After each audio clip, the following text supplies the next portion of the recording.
आज का पहला पाठ नबी मीका का ग्रंथ, अध्याय 5, पद संख्या 1 से 4। जो इसराइल का शासन करेगा वह तुझ में उत्पन्न होगा। प्रभु का कहना है, हे बेतलहेम इफ्राता, तो यूदा के वंशों में छोटा है। जो इसराइल का शासन करेगा वह मेरे लिए तुझ में उत्पन्न होगा।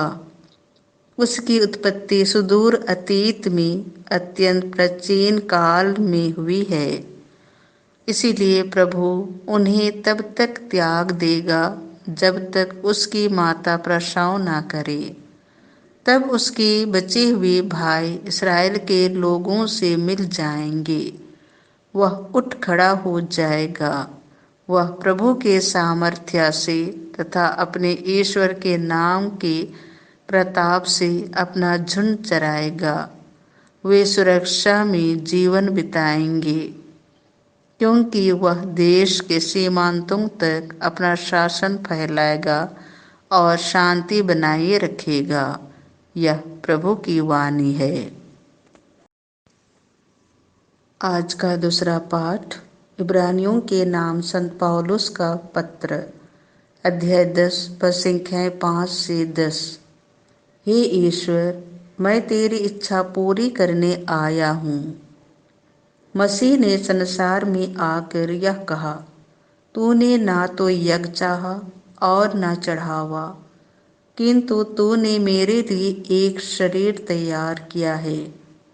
तू ना तो होम से प्रसन्न हुआ और न प्रायश्चित के बलिदान से।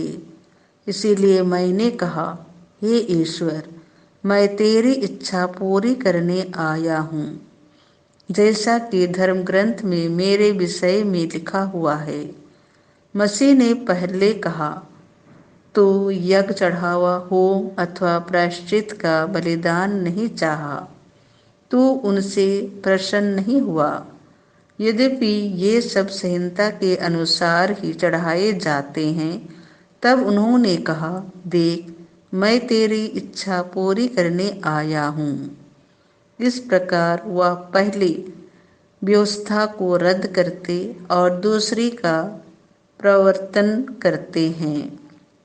यीशु मसीह के शरीर के एक ही बार बलि चढ़ाए जाने के कारण हम ईश्वर की इच्छा के अनुसार पवित्र किए गए हैं। यह प्रभु की वाणी है।